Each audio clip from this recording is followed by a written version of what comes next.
Okay, so I know everybody is excited for this. We're going to be dealing with gas stoichiometry, okay? And I know we might not like stoichiometry, but it is really helpful to be able to use balanced equations to help us talk about one substance versus another. And this is chemistry. Technically everything before this was really physics. Nothing was changing, right? And it was all just physical properties and relationships between them, and that's why it felt very physicsy, and we were dealing with the data and the equations. But now we're getting back into this idea of chemistry where the gases can react and form new gases.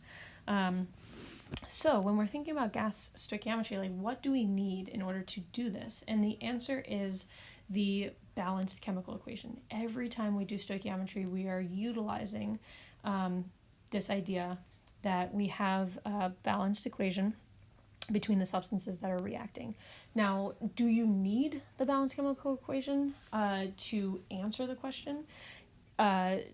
The answer is technically no, because if you know certain things about, like, you can do other multiple ratios that come from the formulas and come from other things, but the easiest way, the shortest way, the one that will give you the most time to check over your work is using the balanced equation, okay? So in here we have nitrogen reacting with hydrogen to form ammonia, and I know I don't have states on the back of this, but these are assumed to be gases. We know that nitrogen and hydrogen are elements that have gas as their natural state, and ammonia is a small molecular compound that is a gas.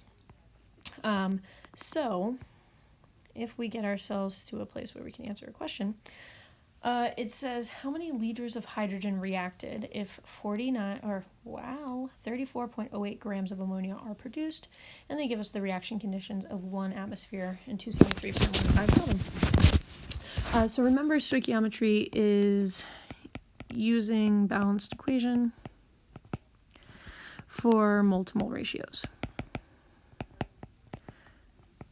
Okay, and whenever we had a substance, right, we would always turn it to moles so that we can use the balanced equation. So here I was given how many grams of ammonia we have.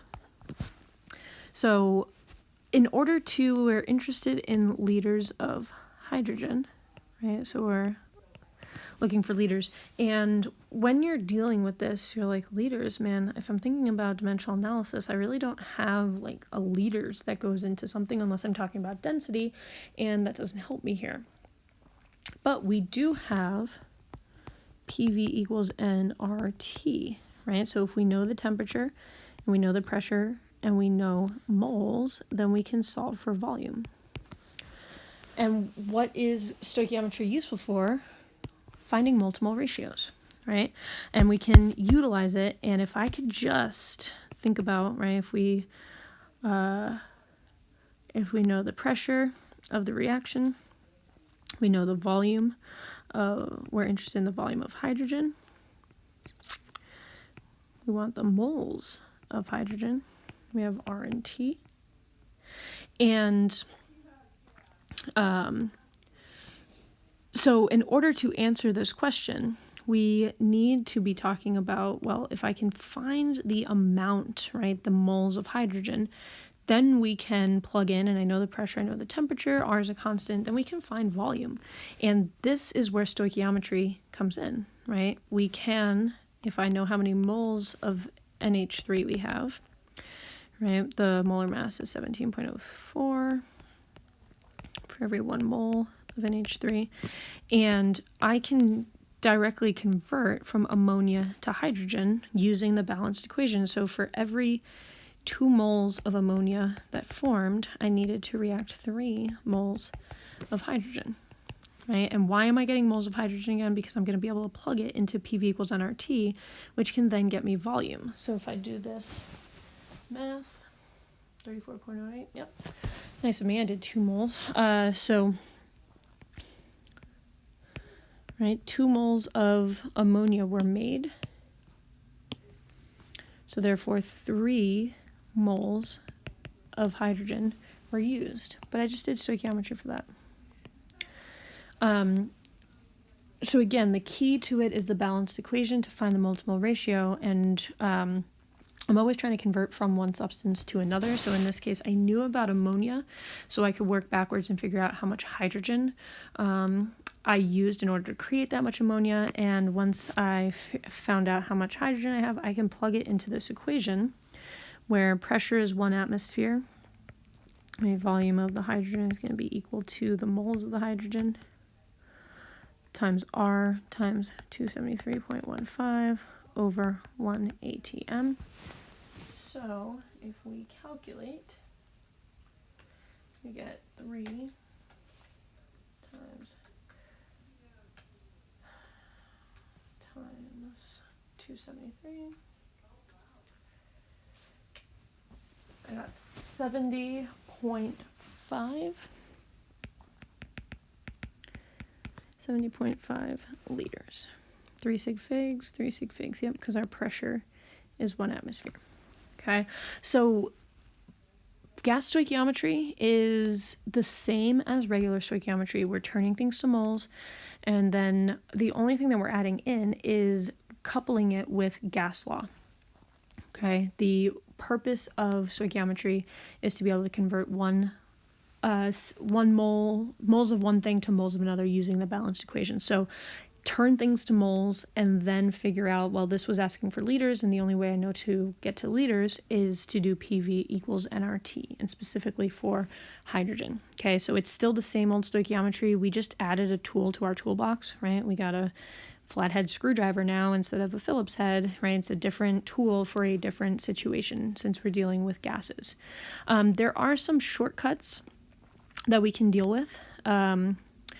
If you can recognize STP, right, standard temperature and pressure, you have a conversion factor that you can utilize instead of having to swap to the ideal gas law. Right? Remember, STP is 1 atmosphere and 273.15 Kelvin, or anything that's equivalent to that. So 0 Celsius, 760 torr, that works. So if anybody noticed, up here, we were at STP, so something we can do to make this fluid is we can set this up. 1 mole NH3, 17.04 NH3 times 3. Right, so the first step is still exactly the same. We're turning it to moles of hydrogen, and now, since we're at STP, I can say 1 mole of hydrogen is 22.4 liters of hydrogen, right? At STP, shortcut. I didn't have to stop, calculate, plug back into P equals nRT. And if you do this math, right, you'll get the same exact answer, you hope, right? 17.04, I'm just going to confirm the math. 3 divided by 2 times 22.4. Oh, I must have got my math wrong. 34.8, 17.04. I think I did my math wrong before. 17.04 times 3 divided by 2. 3 times... I probably typed an R wrong. 273.5. Yeah, I typed an R wrong before, I'm sorry. 70.5 actually changes. It was a little bit, 67.2 liters. Sorry about that. But in any case, if you do your math correctly, you get the same answer. You get the same answer whether you treat it like kind of 2 steps, where I would call this stoichiometry, because we use the balanced equation, and then the second part is gas law. Right, and then here, what we did is this first part was stoichiometry, and this second part was gas law. So we still did those 2 parts. We just utilized this idea of a shortcut for any gas, 22.4 liters. If you forget STP and if you forget 1 mole is 22.4 liters, you can still get to the same answer, right? I'm just calling it a shortcut because we can do 1 string of dimensional analysis as opposed to dimensional analysis and then a separate gas law. The other thing, if your conditions at the start of the reaction and the end are the same, right, unless it's stated that things are changing, like your pressure changes or your temperature changes, we assume that the conditions are consistent from the beginning to the end. The coefficients are not only the mole to mole ratios, they are also volume to volume ratios of gas substances only, right, because we're talking about gas laws. So you can kind of take a derivation here through PV equals nRT and how things are, how the ratios stay consistent, but we don't have to do that. But what we can recognize is that these coefficients are not only mole to mole, but volume to volume. So if 1 liter, right, of N2 reacts, then that means 2 liters of ammonia are produced, just like we would say 1 mole of N2 gives us 2 moles of NH3. We're just now saying that also the volume goes that way. So if 1 milliliter of H2 reacts, then, 1.5 milliliters of H2 react, then I get 1 milliliter of NH3, because the ratio is, right, 3 to 2, or in this case 2 to 3. So if we were to set this up, you can, 1.5 milliliters H2, right, we would say 3 milliliters of H2 for every 2 milliliters of NH3, right, and, right, oh, come on,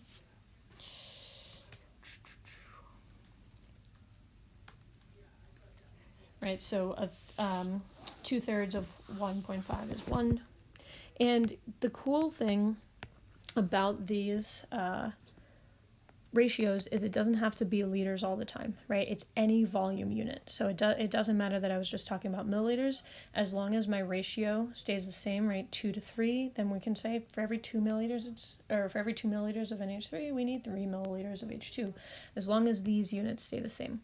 And the same thing for ounces, right? We don't really deal with ounces, but we can say that these ratios work. So if we have 0.330 ounces of N2, how much hydrogen react? Well, we just take the ratio, right? For every 1, in this case, ounce.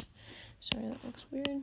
For every 1 ounce of N2, we need 3 ounces of H2. So we are going to get, right, 0.99, if you want to say 1, that's up to you, but we would need 0.990 ounces of H2. So that's a shortcut, because notice I don't know the conditions, but we can assume that they're the same. If they give you the conditions, you would have to, take things out and use the gas law, and then then do stoichiometry, and then go back into the gas law. But recognizing that you can use the volume ratios, just like mole ratios, is helpful. Okay, not necessary every single time. If you forget it, again, you're just forgetting your shortcut, but you can still get to the correct answer. Okay, so a question we have: in a reaction carried out in a lab, hydrochloric acid and zinc reacted. The lab conditions were measured to be this and that. If 20 milliliters of hydrogen were collected when the reaction was finished, we want to know how many grams of zinc reacted. So first off, I can't use this second shortcut if conditions start. Coefficients are mole to mole ratios, because zinc is not a gas, so I can't use it for that. But what we can do is write a reaction. Hydrochloric acid reacts with zinc to form hydrogen and ZnCl2. So that's me predicting products right there, right? Remember, this is a single replacement. Zinc goes with chlorine, hydrogen goes by itself. Hydrogen is our gas, and then we have to go ahead and balance it. Okay.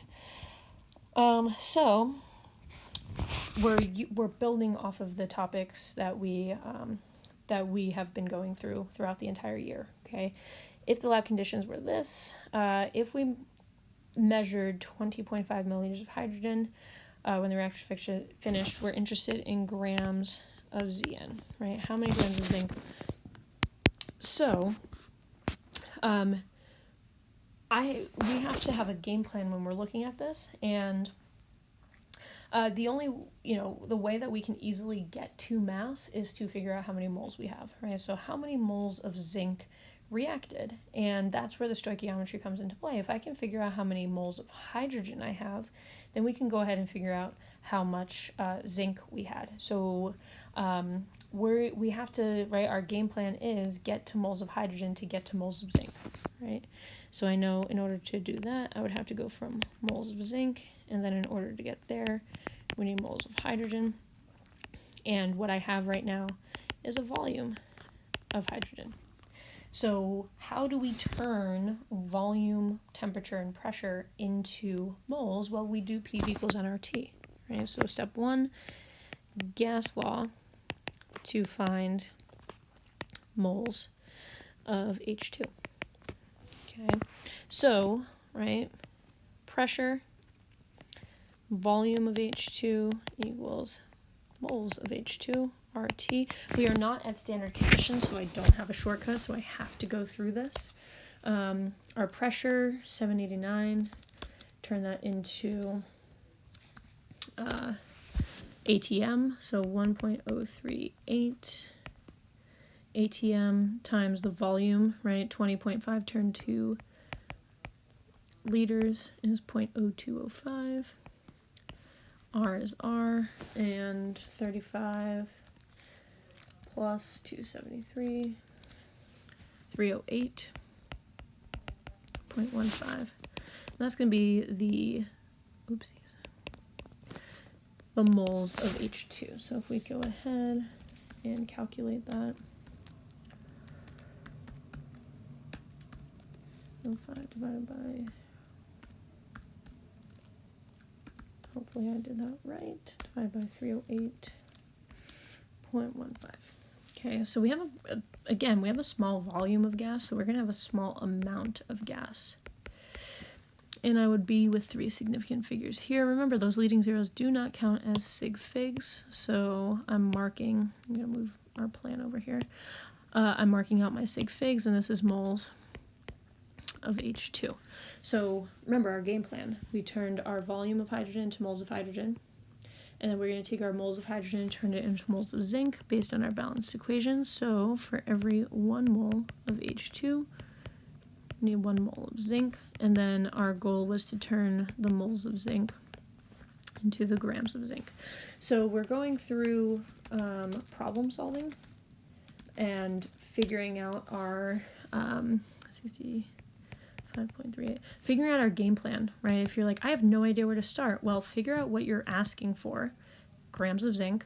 How can I get grams of zinc? Well, generally moles of zinc, and then realizing the information that we're given, we have to find a way to get this answer. And it's hard, right? The problem solving part is figuring out the plan, and that's life, right? Figuring out the plan to get you to where you want to go. So if you are immediately like looking at this problem going, I have no idea what I'm doing, start by identifying things you know, things you want to know, and ways that we can get there, right? As soon as you start seeing temperatures and pressures, think PV equals nRT. I know that I'm going to have to use that. So just persevere through these problems and try to get your answers. And, you know, if take like 5-10 minutes with a problem if you have no idea what to do, and try things that you know, right? We're adding stoichiometry into this. We're adding PV equals nRT. So just, you know, don't give up, please, with these problems. Okay, I know stoichiometry can be a little daunting, but trust in yourself, trust in your dimensional analysis, trust in your problem solving skills.